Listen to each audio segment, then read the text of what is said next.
إن الحمد لله نحمده ونستعينه من يهده الله فلا مضل له ومن يضلله فلا هادي له وأشهد أن لا إله إلا الله وحده لا شريك له وأشهد أن محمدا عبده ورسوله فإن خير الكلام كلام الله وخير الهدي هدي محمد وشر الأمور محدثاتها وكل محدثة بدعة وكل بدعة ضلالة صبحكم ومساكم فقد قال النبي عليه الصلاة والسلام بعثت أنا والساعة كهاتين أما بعد فأعوذ بالله من الشيطان الرجيم بسم الله الرحمن الرحيم قاف والقرآن المجيد بل أجبوا أن جاءهم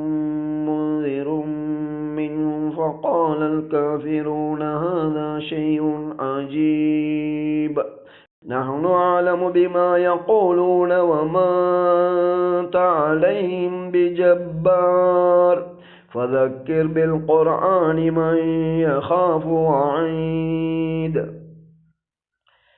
அல்லாஹ்வை புகழ்ந்து அவன் தூதர் முஹம்மது அலைஹி ஸலாத்து வஸ்ஸலாம் அவர்கள் மீதும் அவர்கள் கொண்டு வந்த சத்தியத்தை அல்லாஹ்வின் திருப்தியை நோக்கமாக கொண்டு அதனை பின்பற்றி மரணித்துவிட்ட முஸ்லிம்கள் இறுதி நாள் வரைக்கும் அதே சத்தியத்தை உள தூய்மையோடு பின்பற்றி மரணிக்கவிருக்கின்ற ஒவ்வொரு முஸ்லிமின் மீதும் அல்லாஹுடைய சாந்தி உண்டாவதாக. கண்ணியமிக்க அல்லாஹ் சுவனம் செல்லுவதற்கு இறக்கி தந்த வஹியாகிய இரண்டு பகுதிகளில் ஒன்று, முதல் பகுதி அல் குர்ஆன் என்பது நீங்கள் அறிந்த விடயம். குர்ஆனுக்குரிய விளக்கத்தை நாமே வழங்குவோம் என கூறிய அல்லாஹ் நபி மூலம் தந்த வஹியின் மற்றொரு பகுதி சுன்னாவாகும். அந்த அல் குர்ஆனின் இரண்டாவது அத்தியாயத்தின் 265 முதல் ஏறக்குறைய 18 வசனங்கள் சுவனத்தை அடைவதற்கு ஒரு மனிதனின் பொருளாதார கண்ணோட்டம் எப்படி இருக்க வேண்டும், எப்படி அவன் கணக்கிட வேண்டும் என்று அல்லாஹ் வழிகாட்டுகின்றான். தவறான முறையில் ஈட்டப்படும் வருமானம் வட்டி என்ற வகையில் அமையும் என்றால் நீங்கள் எதிர்பார்க்கின்ற சுவனம் தடுக்கப்பட்டு நிரந்தர நரகவாதியாகி விடுவீர்கள் என்றும் கூட இந்த வசனங்களுக்கு இடையிலே அல்லாஹ் உபதேசிக்கின்றான். குர்ஆன் என்பது கருத்தூன்றி படிப்பதற்கு, சுவனம் செல்லுவதற்கான வாழ்க்கை முறையாக அது தரப்பட்டுள்ளது. எதுவுமே புரியாமல் மந்திரம் ஓதுவது போன்று ஓதுவதற்கு தரப்பட்டதல்ல அந்த அல் குர்ஆன். எமது சமூகத்தில் மிக பெரும்பாலானவர்கள் வட்டி கொடுக்கல் வாங்கல் முறைகளை கூட ஹலாலாக்குகின்ற முஃப்திகள் வாழுகின்ற சமூகத்திலே நாம் இன்று வாழ்ந்து கொண்டிருக்கின்றோம். அல்லாஹ்வின் உபதேசங்கள் மனிதன் தனது இலட்சியத்தில் தோல்வியுற்றுவிடக் கூடாது என்பதற்காகவே வழங்கியிருக்கின்றான். அதே நோக்கில்தான் ஒவ்வொரு மனிதருக்கும் நாம் அல்லாஹ்வின் வஹியை இங்கு நாம் எடுத்து கூறிக்கொண்டிருக்கின்றோம். இந்த பொருளாதார முறைமைகள் எப்படி உழைக்க வேண்டும், எங்கு செலவழிக்க வேண்டும், என்ன நோக்கத்திலே செலவழிக்க வேண்டும், செலவையும் வருமானத்தையும் எப்படி கணக்கிட வேண்டும் என்பது போன்ற இந்த அல்லாஹ்வின் உபதேசங்களுக்கு மத்தியிலே ஜும்மா மிகச் சுருங்கிய இந்த உபதேசத்தில் இரண்டாவது அத்தியாயத்தின் 269வது வசனம் மிக முக்கியமானது. படைத்த அல்லாஹ்வின் வார்த்தைகளை செவிமடுங்கள். யுத்தில் ஹிக்மத மை யஷா, وَمَنْ يُؤْتَ الْحِكْمَةَ فَقَدْ أُوتِيَ خَيْرًا كَثِيرًا وَمَا يَذَّكَّرُ إِلَّا أُولُو الْأَلْبَابِ. தான் நாடுகின்றவர்களுக்கு ஹிக்மா என்ற ஞானத்தை அவன் வழங்குகின்றான். யாருக்கு இந்த ஹிக்மா கொடுக்கப்படுகின்றதோ அவர் மிக அதிகமான நலவு கொடுக்கப்பட்டு விட்டார். புத்திசாலிகளை தவிர மற்றவரும் சிந்தித்துணர்வதில்லை. இதுதான் படைத்தவனுடைய மிகச் சுருக்கமான, படைத்தவனின் திருப்தியை எதிர்பார்க்கின்றவர். இந்த உலகிலே பொருளாதார ரீதியிலான கணக்கை அவர் எவ்வாறு நோக்க வேண்டும் என்பதற்குரிய வழிகாட்டல். அனைத்திற்கு முதலில் யாருக்கு இந்த ஹிக்மா கொடுக்கப்படுகின்றதோ அது அல்லாஹ் நாடுகின்றவர்களுக்கு அல்லாஹ் கொடுப்பான். இதற்கு விளக்க உரையான ஹதீஸிலே யாருக்கு நலவை அல்லாஹ் நாடுகின்றானோ அவர்களுக்கு இதனை கொடுப்பதாக அல்லாஹ் கூறுகின்றான்.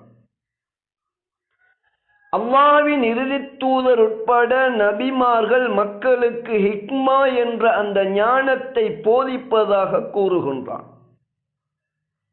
முதலிலே இஸ்லாத்தை நாம் தெளிவாக புரிந்து கொள்ள வேண்டும்.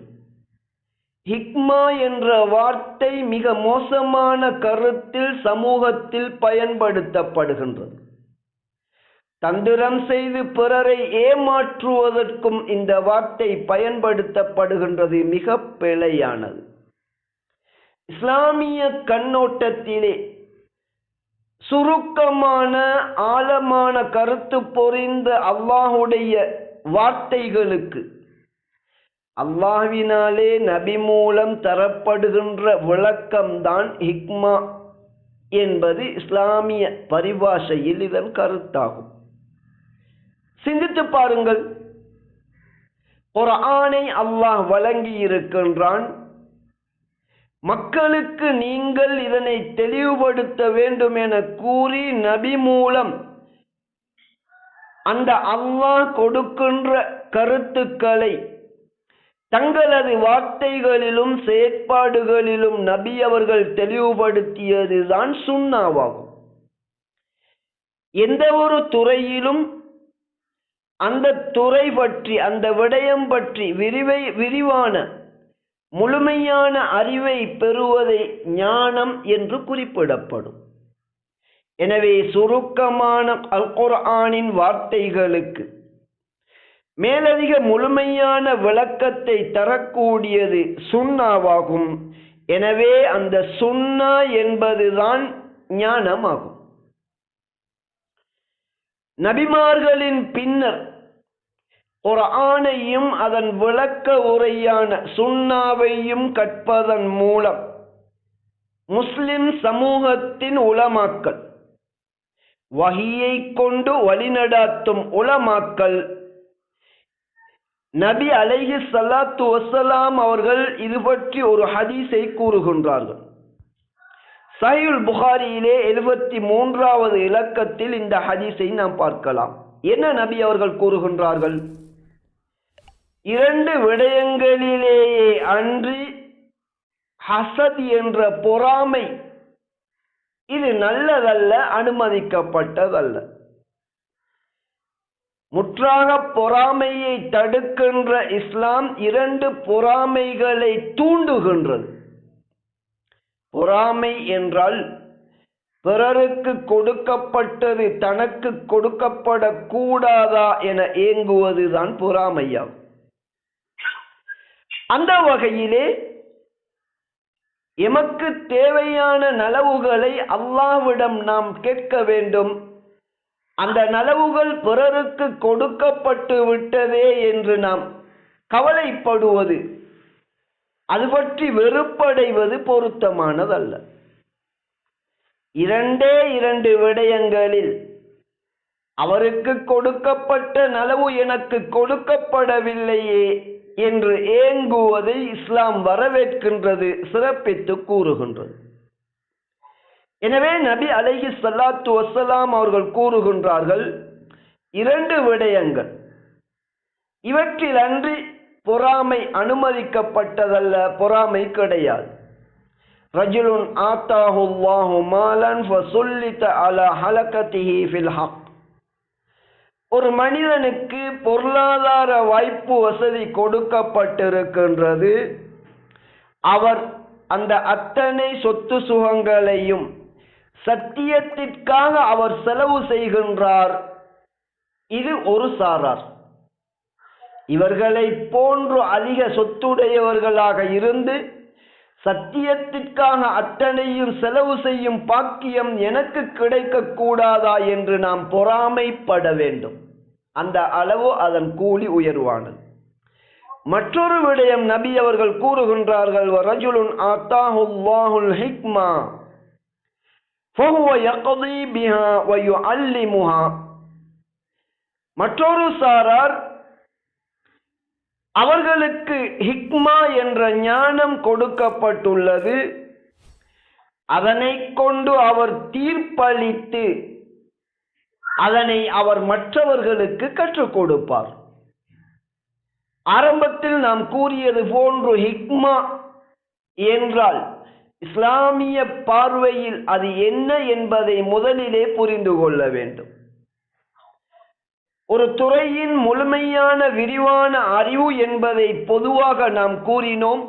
மனிதர்களிடம் இப்படி இது புரியப்படுகின்றது. இஸ்லாம் என்று வருகின்ற போது வானிலிருந்து இறக்கப்பட்ட இஸ்லாம் அல் குர்ஆனும் அதன் விளக்க உரையான சுன்னாவும் ஆகும். இந்த இரண்டையும் யார் விரிவாக ஆழமாக கற்று இஸ்லாத்தை பின்பற்றுகின்ற மக்களுக்கு அதன் மூலம் இஸ்லாமிய தீர்ப்புகளை வழங்கி குர்ஆன் சுன்னாவை யார் மக்களுக்கு கற்றுக் கொடுக்கின்றாரோ இவர் மீது பொறாமைப்பட வேண்டும். எமக்கு அந்த பாக்கியம் கிடைக்க கூடாதா என்று ஏங்க வேண்டும் என நபி அவர்கள் கூறுகின்றார்கள். இது சஹீஹ் புகாரியிலே வருகின்ற ஹதீஸ். எனவே இந்த ஹிக்மா என்பது அல்லாஹ் ஒரு மனிதனுக்கு வழங்குகின்ற போது அதனை விட பெரிய ஒரு நலவு கிடையாது என்பதை புரிந்து கொள்ள வேண்டும். ஆனால் இந்த உண்மையை புரிந்து கொள்கின்றவர்கள் புத்திசாலிகளை தவிர மற்றவரும் இதனை புரிந்து கொள்வதில்லை, சிந்தித்துணருவதில்லை என்று அல்லாஹ் கூறுகின்றான். ஏன் இப்படி கூறுகின்றான்? நடைமுறைக்கு இது ஒத்து போகின்றதா? நிச்சயமாக நடைமுறைக்கு இது ஒத்து போகின்றது. இப்போது நீங்கள் பாருங்கள், உலகிலே ஏறக்குறைய 800 கோடி மக்கள் வாழுகின்றவர்களிலே பொருளாதாரத்தில் உச்ச அந்தஸ்தை அடைபவரை தான் மனிதர்கள் வெற்றி பெற்றவர்களாக கருதுகின்றார்கள். இது மனிதர்களின் சிந்தனை போக்கு, அவர்களது புரிதல். படைத்த அல்லாஹ் என்ன சொல்லுகின்றான்? ஹிக்மா என்ற குர்ஆன் சுன்னாவாகிய வஹியை பற்றிய தெளிவான அறிவு யாருக்கு கொடுக்கப்படுகின்றதோ அவர் அதிகமான நலவுகள் கொடுக்கப்பட்டு விட்டார் என்ற இஸ்லாமிய அளவுகோலை அல்லாஹ் கூறுகின்றான். மனிதர்களே, எமது சமூகத்தினரே, சற்று சிந்தித்து பாருங்கள். இந்த உலகம் என்பது கடந்து போகின்ற முடிவடைகின்ற வாழ்வு என நம்பியிருக்கின்ற நாம் இந்த உலகில் எமது செயல்பாடுகளுக்கு ஏற்பத்தான் மரணத்தின் பின்னர் நிலையான வாழ்க்கையில் கூலி கொடுக்கப்படுவோம் என்பதை நம்புகின்ற நாம் உலகத்திலே அதிகம் சேர்ப்பது புத்திசாலித்தனமா? ஹதீஸிலே வருவது போன்று ஒரு காலம் வரும், தான் உழைப்பது ஹலாலா ஹராமா என சிந்திக்க மாட்டார்கள். எப்படியோ உழைக்க வேண்டும், அதிகமாக உழைக்க வேண்டும், கோடி கோடியாக சேகரிக்க வேண்டும். எனவேதான் இன்று ஒரு சில முஃப்திகள், இது எமது விமர்சனம் அல்ல, நன்றாக புரிந்து கொள்ளுங்கள், இது எனது விமர்சனம் அல்ல, இன்று சமூகத்தில் மறுமையை பற்றி மக்களுக்கு போதிக்கின்ற முஃப்திகள் ஹராமான வங்கிகளின் கொடுக்கல் வாங்கல்களுக்கு ஹலால் ஃபத்வா வழங்கி கோடி கோடியாக சேகரித்து உலகிலே சேமிப்பதுதான் வெற்றி வாழ்க்கை போன்று வாழுவதை மற்றொரு சாரார் விமர்சிக்கின்றார்கள். நிச்சயமாக இந்த விமர்சனம் நாம் சிந்திக்க வேண்டியது. அல்லாஹ் இந்த ஒரே ஒரு வசனத்தில், இதற்கு முன்னால் 265வது வசனம் முதல் ஏறக்குறைய 18-19 வசனங்களிலே புத்திசாலியான மனிதன் ஆகுமான முறையில் உழைத்து அல்லாஹ்வின் திருப்திக்காக இரவு பகலாக அவன் செலவு செய்வான் என்பதைத்தான் அல்லாஹ் புத்திசாலிகளுடைய அடையாளமாக கூறுகின்றான். நடைமுறையிலே வாழ்ந்து காட்டிய நபி அவர்கள் தங்களுக்கு ஏதேனும் கிடைக்க பெற்று விட்டால் கடன் கொடுக்க வேண்டி இருந்தாலே தவிர 3 நாட்களுக்கு மேலதிகமாக அவை என்னிடம் தங்கியிருக்க கூடாது என்று வாழ்ந்து காட்டினார்கள். நாம் ஏன் இப்படி செய்ய வேண்டும்? எல்லோருமே உலகிலே பொருளாதாரம் சேகரிக்கின்ற போது நாம் மட்டும் ஏன் அதனை நாம் செலவு செய்ய வேண்டும்? சுருக்கமான பதில், நபி அவர்கள் ஒரு ஹதீஸிலே கூறி காட்டினார்கள். ஒரு ஆட்டை அறுத்து அதன் பிறகு இதனை பங்கு வைத்து விடுங்கள் என மனைவியிடம் கூறிவிட்டு அவர்கள் வீட்டிலிருந்து வெளியே சென்று விட்டார்கள்.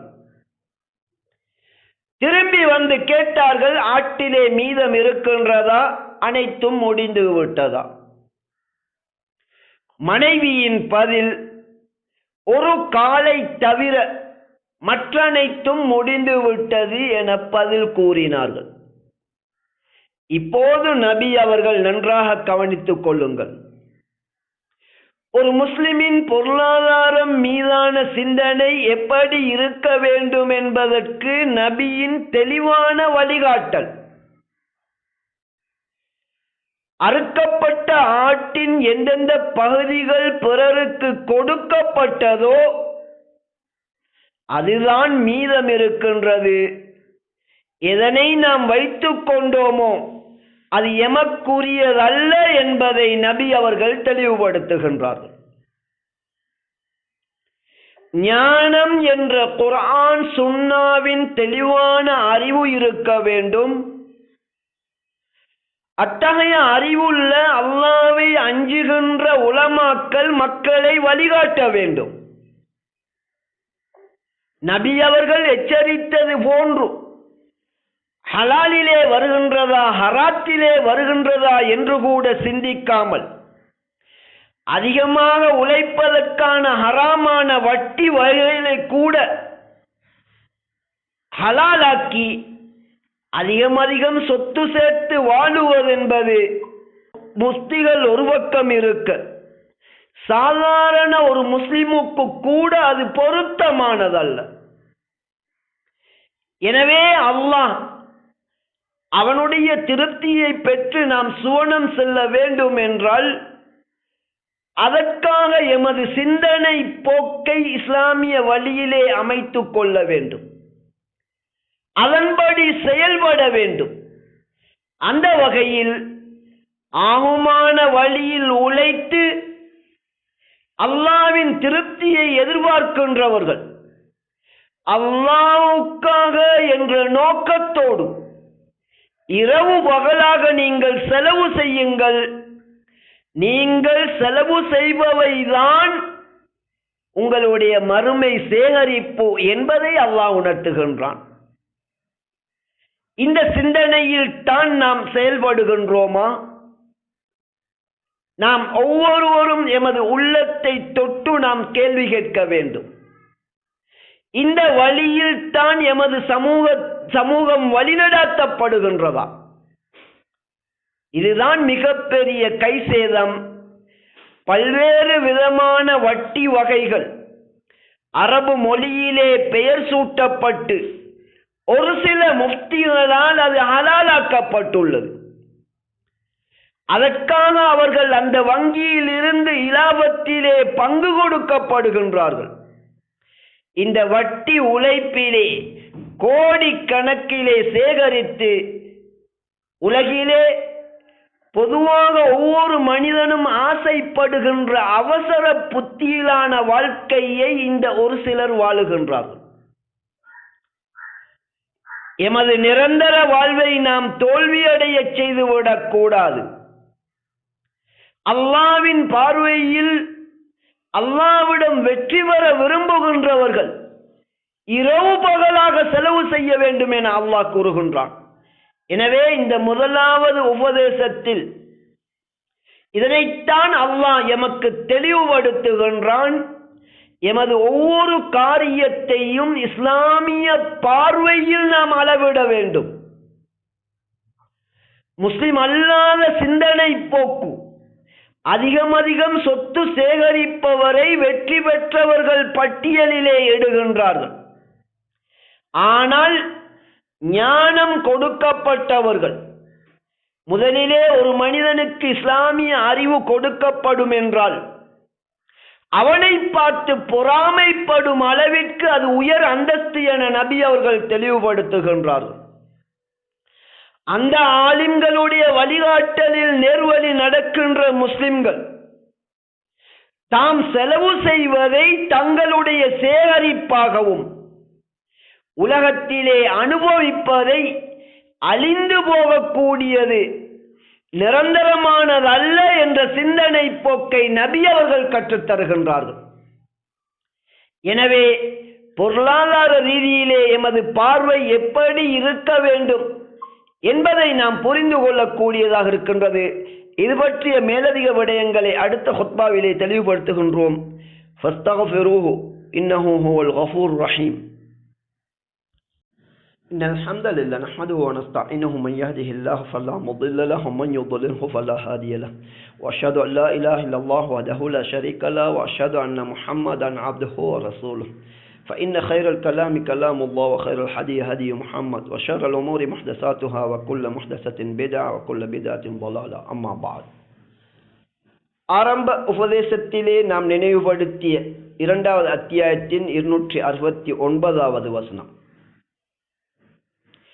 இப்போது இரண்டாவது உபதேசத்திலே அதற்கு முன்னால் உள்ள வசனத்தை மட்டும் உங்களுக்கு நாம் நினைவுபடுத்துகின்றோம். அஷைத்தானு யஅதுகுமுல் ஃபக்ர், ஷைத்தான் உங்களுக்கு வறுமையை வாக்களித்து வயஅமுருக்கும் பில் ஃபஹ்ஷா, வெட்கப்படக்கூடிய மானக்கேடான விடயங்களை அவன் உங்களுக்கு ஏவுகின்றான். உங்களுக்கு வறுமை ஏற்பட்டுவிடும் என பயங்காட்டி ஒரு மனிதன் வெட்கப்படும் அளவிற்கு ஈனத்தனமான செயல்கள், குறிப்பாக பொருளாதாரத்திலே கண்ணியமான மனிதன் செய்ய வேண்டிய நற்காரியங்களை தடுத்து விடுகின்றான். வல்லாஹு யஅதுகும் மக்ஃபிரத்தம் மின்ஹு வ ஃபضலா, ஆனால் அனைத்தையும் தருகின்ற அந்த அல்லாஹ் உங்களுக்கு பாவ மன்னிப்பையும் மேலதிக அவனுடைய நலவுகளையும் அல்லாஹ் உங்களுக்கு வாக்களிக்கின்றான். ஆகுமான வழியில் உழைத்து பிறருக்கு கொடுப்பதென்பது இவ்வுலக வாழ்வில் கூட இன்னும் அதிகமாக எமக்கு கிடைக்கப் பெறுவதற்கு ஒரு வழி என அல்லாஹ் கூறுகின்றான். நிறைய விடயங்களை சொல்லுகின்றான். தூய்மையோடு நீங்கள் ஆகுமான வழியில் உழைத்ததை செலவு செய்தால் மரணத்தின் பின்னரான வாழ்விலே உயர் அந்தஸ்துக்கள் மட்டுமல்ல, இந்த உலக வாழ்வில் கூட உங்களது சொத்துக்களிலே அபிவிருத்தியை தருவதாக அல்லாஹ் கூறுகின்றான். அண்மை நாட்களிலே ஒரு வியாபாரி, அதே போன்று சாதாரண ஒரு தொழில் செய்கின்ற ஒரு மனிதர், இந்த இருவரிடமும் இந்த இரு காதுகளால் கேட்ட செய்தி, நாம் உழைக்கின்றவற்றில் எந்த மாதம் அதிகமாக நான் பிறருக்கு கொடுக்கின்றேனோ அந்த மாதத்தில் அதிக வருமானத்தையும் காணுகின்றேன் என்று அந்த வியாபாரி கூறுகின்றார். அதே போன்று அன்றாடம் தையல் தொழில் மூலம் உழைக்கின்ற ஒருவர்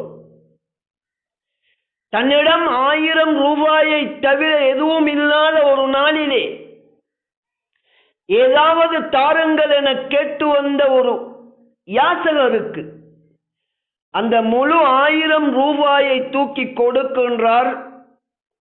அதன் பிறகு அவர் வாழ்விலே கிடைத்த அதே விடயத்தை ஒரு உண்மை சாட்சியமாக கூறுகின்றார். எதிர்பாராத விதமாக, வளமைக்கு மாற்றமாக அந்த ஒரு சில நாட்களிலே ஏறக்குறைய 40,000 ரூபாய் எந்த வகையிலும் தனக்கு வரும் என எதிர்பார்க்காத ஒரு வழியில் அவர் கிடைக்க பெற்றதாக கூறுகின்றார். இது வெறும் கதைகள் அல்ல, அல்லாஹ் கூறுகின்ற விடயத்தின் யதார்த்தபூர்வமான நடைமுறையிலே கண்ட உண்மைகளாகும். அல்லாஹ் மீது முழுமையாக நம்பிக்கை வையுங்கள். அல்லாஹ்வின் மீது அல்லாஹ்வுடைய திருப்தியை பெறுவதென்றால் அவன் கூறுகின்ற வழியை தவிர வேறு வழி கிடையாது. அரபு மொழியிலே பெயர் வைத்து விடுவதால் அது ஹலாலாகி விடாது. குர்ஆன் சுன்னாவிற்கு முரணாக முஃப்தி ஃபத்வா வழங்குவதால் வட்டி ஆகுமாகி விடாது. இன்று பல்வேறு வட்டி வகைகள் வங்கிகளிலே ஆகுமாக்கப்படுகின்றன. நீங்கள் குர்ஆன் சுன்னா என்ற ஹிக்மா என்ற அந்த வழிகாட்டலிலே அல்லாஹ்வை அஞ்சி குர்ஆன் சுன்னாவை கொண்டு நேர்வழி போதிக்கின்ற உலமாக்களின் வழிகாட்டலிலே ஆகுமான வழியில் மட்டும் உழையுங்கள். உங்கள் தேவைகள் போக சிறிய தொகையாக இருந்தாலும் அல்லாஹ்வுக்காக என்ற திருப்தியோ நோக்கத்தோடு நீங்கள் செலவு செய்யுங்கள். மறுமையில் மட்டுமல்ல, உலகில் கூட எந்த அளவு நீங்கள் அல்லாஹ் மீது தூய்மையான நம்பிக்கை வைக்கின்றீர்களோ, பட்டினி இருந்தாலும் ஹராமாக உழைக்க மாட்டேன் என்பதிலே உறுதியாக இருக்கின்றீர்களோ, அதன் பிறகு நீங்கள் உங்கள் வாழ்க்கையை பாருங்கள். அல்லாஹ் உங்களுக்கு எப்படி அபிவிருத்தியையும் உங்களது தேவைகளையும் நிறைவேற்றுகின்றான் என்பதை 2 மனிதர்களுடைய உதாரணத்தை நான் கூறினேன். உங்கள் நம்பிக்கையும் உல தூய்மையும் அதிகம் இருந்தால் அதனைவிட பெரிய உண்மைகளை உங்களது வாழ்க்கையிலே நீங்கள் காணுவீர்கள். கேவலம் அல்லாஹ் கூறியது போன்று வெட்கப்படக்கூடிய நடைமுறை உதாரணம் கூறுவதென்றால், நாட்டிலே வெள்ளத்தால் மண்சரிவால் பாதிக்கப்பட்டவர்களுக்கு அரசாங்கத்திலே நிவாரணம் கொடுக்கப்படுகின்றது. எந்த பாதிப்புமே இல்லாமல், நேர்மையோ அல்லாஹ்வுடைய அச்சமோ இல்லாமல் பாதிக்கப்பட்டோம் என்ற பொய் தகவல்களை வழங்கி அற்ப சில ரூபாய்களை பெறுவதென்பது மானக்கேடான காரியம் இல்லையா? கண்ணியமான மனிதனுக்கு பொருத்தமற்ற செயல் என்பதை நாம் சிந்திக்க கூடாதா? இந்த சாதாரண மட்டத்திலிருந்து ஒட்டுமொத்த சமூகத்தின் பெயரால் அற்ப இலாபங்களுக்காக இஸ்லாத்தை விற்கின்ற போக்குகளிலிருந்து எமது சமூகம் விடுபட வேண்டும். எப்படியோ சுருக்கமான எமது உபதேசம், பொருளாதாரத்திலே அதிகம் சேகரிப்பது, எந்த வழியாக இருந்தாலும் பணத்தை பெறுவதற்காக செயல்படுவது என்பது இங்கு அல்லாஹ் கூறியது போன்று ஷைத்தான் காட்டுகின்ற வழியாகும். வட்டி போன்ற ஹராமான வழியில் உழைப்பவர் நிரந்தர நரகவாதி என்பதையும் இந்த வசனங்களிலே அல்லாஹ் கூறுகின்றான். எனவே ஆகுமான வழியில் உழைத்து பிறருக்கும் கொடுத்து நாம் வாழுகின்ற போது உலக பொருளாதாரம் கூட வளர்ச்சி அடையும் என்ற இஸ்லாமிய உண்மையை புரிந்து புத்திசாலிகளாக இருலகிலும் மகிழ்ச்சியாக வாழுகின்ற நெருவழி பெற்ற ஒரு சமூகமாக நாம் மாற வேண்டும். அல்லாஹ் அந்த பாக்கியத்தை எம் அனைவருக்கும் தந்தருள்வானாக. அதன் மூலம் நாம் எதிர்பார்க்கின்ற உயர் சோனங்களிலே எங்களது பாவங்களை மன்னித்து உயர் அந்தஸ்துக்களோடு நுழையும் பாக்கியத்தை அல்லாஹ் எம் அனைவருக்கும் தந்தருள்வானாக. அக்கூலு ஹாதா வ அஸ்தக்ஃபிருல்லாஹ லி வ லிசாயிரில் முஸ்லிமீன வல் முஸ்லிமாத்.